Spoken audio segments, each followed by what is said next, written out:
Welcome to the Capital City Saints, your home for St. Paul Saints baseball. Every week, we're bringing you the stories, highlights, biggest moments, and the personalities that make this team one of the most entertaining in baseball. From CHS Field to every stop along the season, we're celebrating the players, the fans, and the tradition that makes the Saints baseball unlike anything else. Welcome in to Capital City Saints, your one-stop shop for everything St. Paul Saints baseball.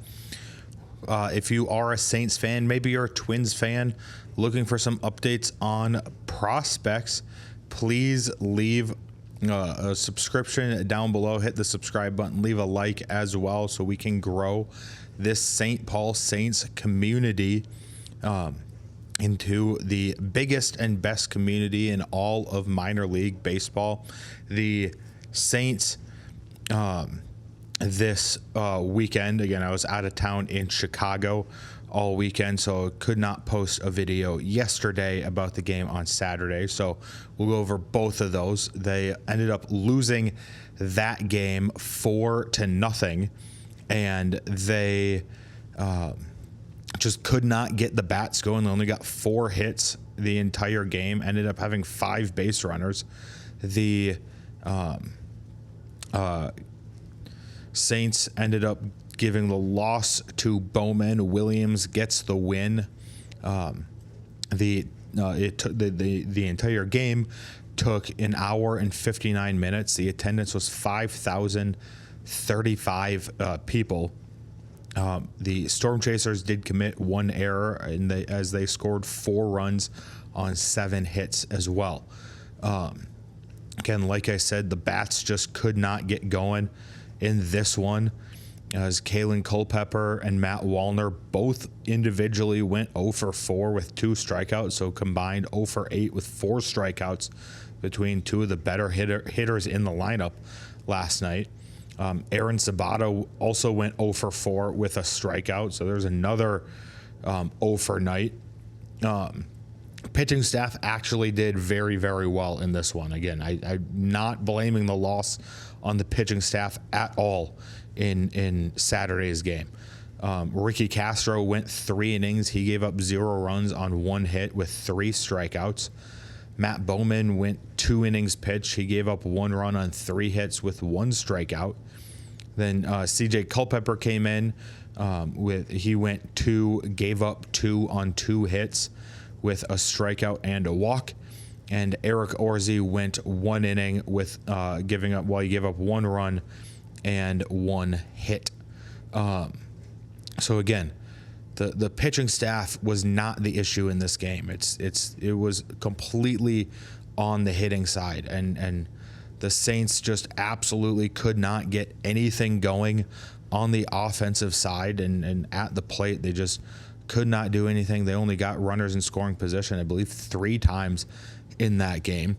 And they absolutely need to win games like this down the stretch here as they try to win the second half and make the playoffs here. That's, again, absolutely what they need to do. And there are going to be nights like this where obviously the hitting just isn't 100% there 100% of the time. But you're going to need it to be there, and you're going to need it to be at least more consistent than it was on Saturday before you make the playoff, or before you go to the playoffs, to try to actually win a championship here.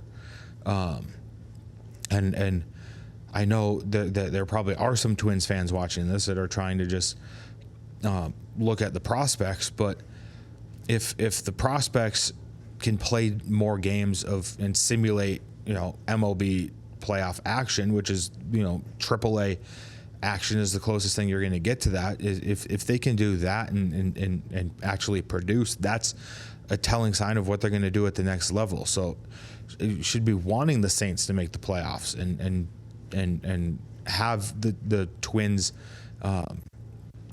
prospects be the ones that are actually moving forward, are actually producing in the playoffs and getting that experience before they move forward to the Twins in the big leagues. Game yesterday on Sunday, August 2nd, that game did go better. So they split the series with the Storm Chasers. They ended up winning that game 4-2 on 9 hits with 1 error. Storm Chasers had 2 runs on 7 hits with no errors. And I'm going to call myself out on an error here as I put an X in the 9th inning. That should not have been there. That should be a 0 for the Storm Chasers. But Saints get 3 in the 3rd and 1 in the 9th. Storm Chasers get 1 in the 3rd and then a run in the 8th.